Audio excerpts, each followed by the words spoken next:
The history of segregation eventually leads to poverty play in public schools. Unfortunately, segregation and poverty play major roles in public schools. 51% of students that go to segregated public schools have classmates that qualify as poor or low income under federal guidelines. Most kids that goes to school were poor because of segregated conditions that exist in the schools. Furthermore, people with color are impacted by this also. Nationally, about three-fourths of both African American and Latino students attend majority low-income schools.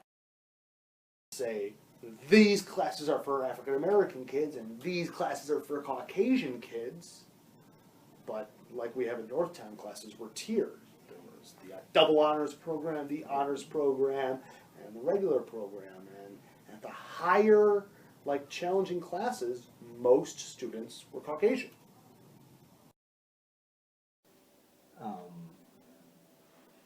In Inglewood, I can imagine. I mean, you're gonna have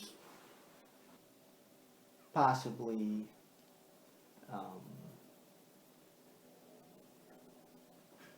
like more social services,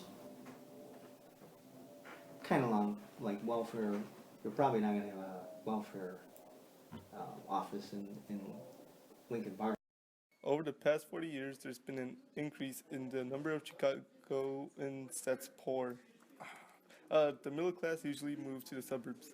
Furthermore, highly educated white professionals move to Chicago's north side near Lake Michigan and neighborhoods west of downtown. Very low income areas in the city, south and far west sides are also expanding. If someone had to sit down and list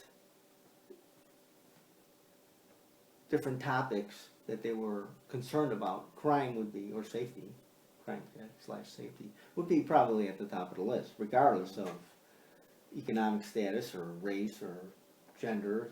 Chicago had a lot of middle-class families back in the 70s, but now Chicago either has rich families or poor families.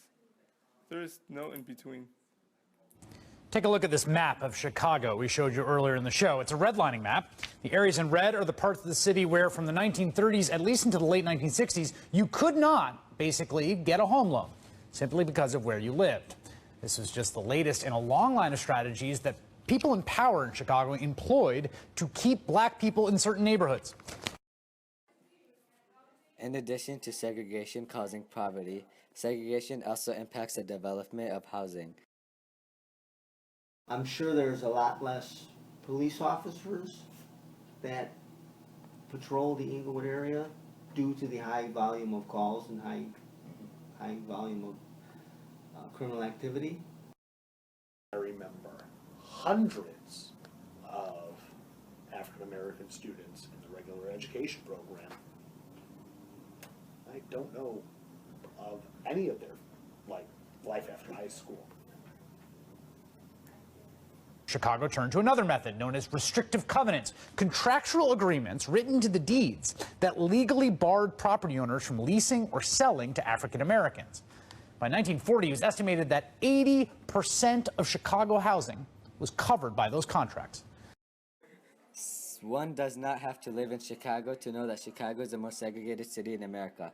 There has been a census data that concludes that a half a century ago, 1/5 of neighborhoods in America had not contained any African American residents.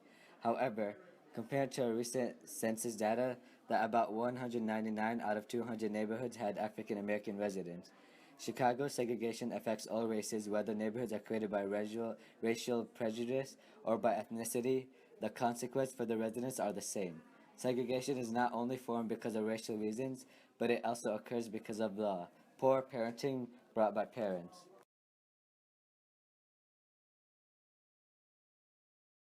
Chicago must eliminate segregation in neighborhoods. Jobs must be spread out equally because it has been known that a lot of African Americans are unemployed in predominantly black segregated neighborhoods. Furthermore, Chicago must find a way to raise awareness about segregation to the public because kids in schools have been affected by segregation for hundreds of years. Neighborhoods like Inglewood are highly segregated. In addition, Inglewood has a high number of crimes and dropout rates in high school. By being an educator, I am hoping that people are able to let go of opinion and let observation inform belief. Human beings have to be willing to reset their understanding of human identity and stop letting some perceivable differences define us as different. People who live in Inglewood are basically set up to fail, and this is unacceptable because every human being deserves a successful future. Diverse neighborhoods with no segregation tend to have low numbers of crime and low numbers of dropout rates. Chicago is a huge city, and every single Chicagoan deserves to live a life that has a bright future ahead of them. Remember, it is the people that make up the city.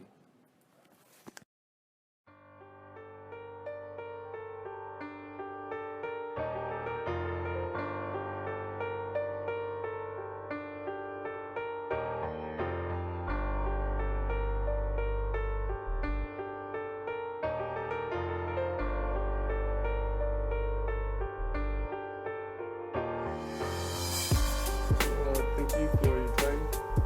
And